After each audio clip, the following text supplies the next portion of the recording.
This tutorial will give you a quick tour of the editor to help you get started. The three main areas of the editor are the clip bin, the canvas, and the timeline.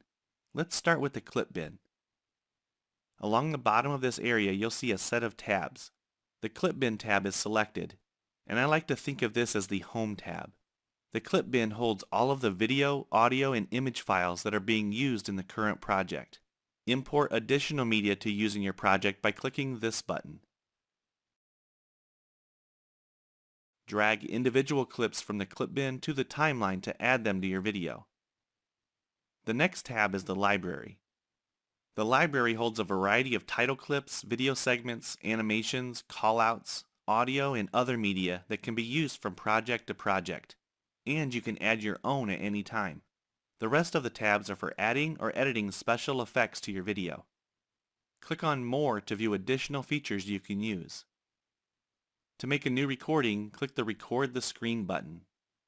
And when you're finished editing your project, click the Produce and Share button to produce your video into a number of different shareable formats. And just like most other applications, all features and settings for Camtasia Studio can be accessed from the menu bar. The next stop on this tour is the canvas. You may also hear this area referred to as the preview window at times, because this is where you preview your video as it's playing back on your timeline. The canvas gives you total control over how your video is displayed for your viewers. Let me give you some examples of what I mean. Right now the video fills the entire canvas.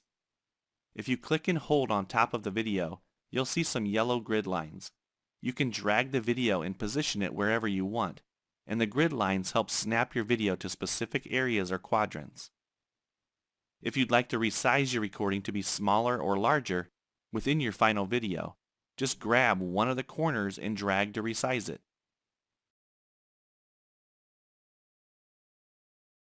You can even rotate your video to customize the appearance even more. For more details on working with the canvas, check out our Canvas in-depth tutorial. Before leaving the canvas, there are a few more things to note. Here are the playback controls and a helpful time code to show the current position of the playhead and overall duration of the video. Scrub through the video to quickly locate a specific segment. Expand this menu to change the view percentage of your video on the canvas, or choose Shrink to Fit so everything is sure to be visible. But please note that this doesn't change your editing or production dimensions for your video. It only changes how the video looks on the canvas to help with editing. If you do want to change your editing dimensions, which will change the size of your produced video, click here. This will bring up the Editing Dimensions dialog. By default, Camtasia uses the maximum 720p HD option. This is a versatile standard that's comfortably viewed on large monitors, laptops, and tablets, even the small ones. For more on editing dimensions and the default option, check out our Editing Dimensions Basics tutorial. The last area we are going to cover is the timeline. This is where you assemble and edit your video. There are an unlimited number of tracks for you to build your video projects. You can place video, audio, or images on any track, and at any position. Click the plus button to make new tracks, and right-click a track to rename it, remove it, or choose other options from the menu. Adjust the height of a track by hovering over one of the edges until you see a double arrow.